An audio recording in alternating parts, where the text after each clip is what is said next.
ಇನ್ನು ಕೇವಲ ವಿಧಾನಸಭೆಯಲ್ಲಿ ಮಾತ್ರ ಅಲ್ಲ, ವಿಧಾನ ಪರಿಷತ್ನಲ್ಲೂ ಕೂಡ ಅಷ್ಟೇನೆ BPL ಕಾರ್ಡ್ ರದ್ದು ವಿಚಾರಕ್ಕೆ ಸಂಬಂಧಪಟ್ಟಂಗೆ ಕೋಲಾಹಲ ಆಯಿತು.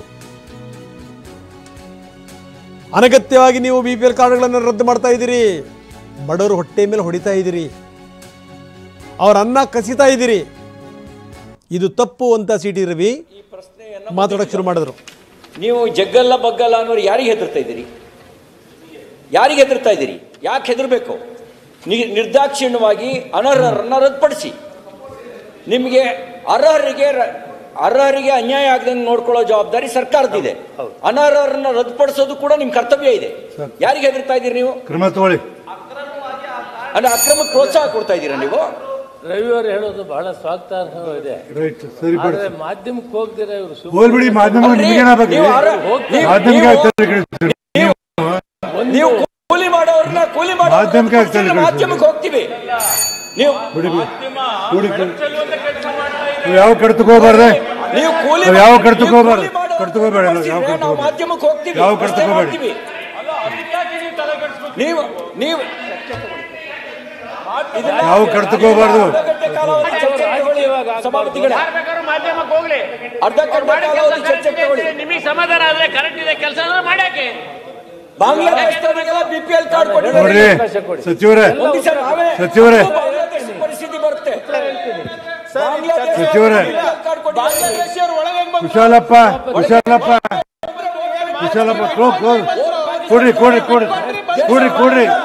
ಕೊಡ್ರಿ ಬೇಡ. ಏನ್ರಿ ಇದು? ಯಾವ ಕಡ್ತಕೋಬಾರ್ದು. ಖರ್ಗೆ ಅವರೇ, ಖರ್ಗೆ ಕೊಡ್ರಿ. ನೀವು ಸಚಿವರು ಏನ್ರಿ? ಯಾವ ಕಡ್ತಕೋಬಾರ್ದು, ಯಾವ ಕಡ್ತಕೋಂಗಿಲ್ಲ. ಇಲ್ಲ ಕೊಡ್ರಿ, ಸಾಕು ಕೊಡಿ. ನಂಬಿಕೆ ಇಲ್ಲ ಅಂತ ಗೊತ್ತಾಯ್ತು. ಮಾಧ್ಯಮದನ್ನ ಯಾಕೆ ದೂಷಿಸ್ತೀರಿ ನೀವು? ಹೇಳ್ತಾ ಇರೋದು ಒಂದು ಪಕ್ಷ ಕೇಳಲಿಲ್ಲ ನೋಡಿ, ನಾನು ಒಂದು ಪಕ್ಷ ಕೇಳಲಿಲ್ಲ, ಕೇವಲ ಬಿಜೆಪಿ ಕಾಂಗ್ರೆಸ್ ಅಂತ ಹೇಳಿಲ್ಲ, ಪಕ್ಷಗಳೆಲ್ಲವೂ ಸೇರಿ ಎಲ್ಲರೂ ಕರೆದು ಮಾತಾಡ್ರಿ. ಪಕ್ಷಾತೀತವಾಗಿ ಸಹಕಾರ ಕೊಟ್ಟರೆ ಆಗ್ತದೆ, ಇರ್ತದೆ. ನಾನು ಓಪನ್ ಆಗಿ ಇಟ್ಟಿದ್ದೀನಿ. BPL ಕಾರ್ಡ್ಗೆ ಇಲ್ಲದ ಭೋಜಗೌಡ್ರೆ ಕರೆಕ್ಟಾಗಿ ಹೇಳ್ತಾ ಇದ್ದೀನಿ, ಕರೆಕ್ಟಾಗಿ. ಈಗ ಪಕ್ಷಾತೀತವಾಗಿ ಅಂತ ಹೇಳಿದಾಗ ಕಾಂಗ್ರೆಸ್ ಸೇರ್ತದೆ, BJP ಸೇರ್ತದೆ, ಜನತಾದಳ ಸೇರ್ತದೆ. ನಾನು ಅಪೀಲ್ ಮಾಡಿದ್ದೀನಿ. ನಾನು ಏನು ಹೇಳಿದ್ದೀನಿ, ಓಪನ್ ಇಟ್ಟಿದ್ದೀವಿ. BPL ಕಾರ್ಡ್ ಯಾರು ಆದರೂ ಅವರು ಸಿಗ್ತದೆ. APL ಕಾರ್ಡ್ ಜಾಸ್ತಿ ಇದೆ, ಅದನ್ನು ತಡೆಯೋದಕ್ಕೆ ಪ್ರಯತ್ನ ಮಾಡಿದ್ದೀನಿ. ಅದಕ್ಕೆ ನಿಮ್ಮ ಸಹಕಾರ ಹೇಳಿದ್ದೇನೆ.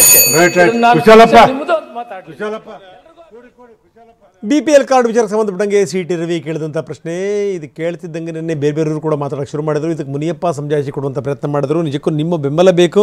ಯಾರ್ಯಾರು ಅಕ್ರಮವಾಗಿ ಇಟ್ಕೊಂಡಿದ್ದಾರೆ ಅಂಥ BPL ಕಾರ್ಡ್ಗಳನ್ನು ಮಾತ್ರ ನಾವು ರದ್ದು ಮಾಡ್ತಾ ಇದ್ದೀವಿ ಎನ್ನುವಂಥ ಮಾತನ್ನು ಮುನಿಯಪ್ಪ ಹೇಳ್ತಾ ಇದ್ದರು. ಇದು ಸದನದಲ್ಲಿ ಈಗಾಗಲೇ ಗದ್ದಗಲಾಟೆ ಶುರುವಾಗಿದೆ. ಆ ಕಡೆಗೆ ವಿಧಾನಸಭಾ ಕಲಾಪವನ್ನು 2:30 ತನಕ ಮುಂದೂಡಲಾಗಿದೆ. ಇನ್ನು ವಿಧಾನ ಪರಿಷತ್ನಲ್ಲೂ ಕೂಡ ಈ ಗದ್ದಲ ಗಲಾಟೆ ನಿಧಾನಕ್ಕೆ ಶುರು ಆಗಿದೆ.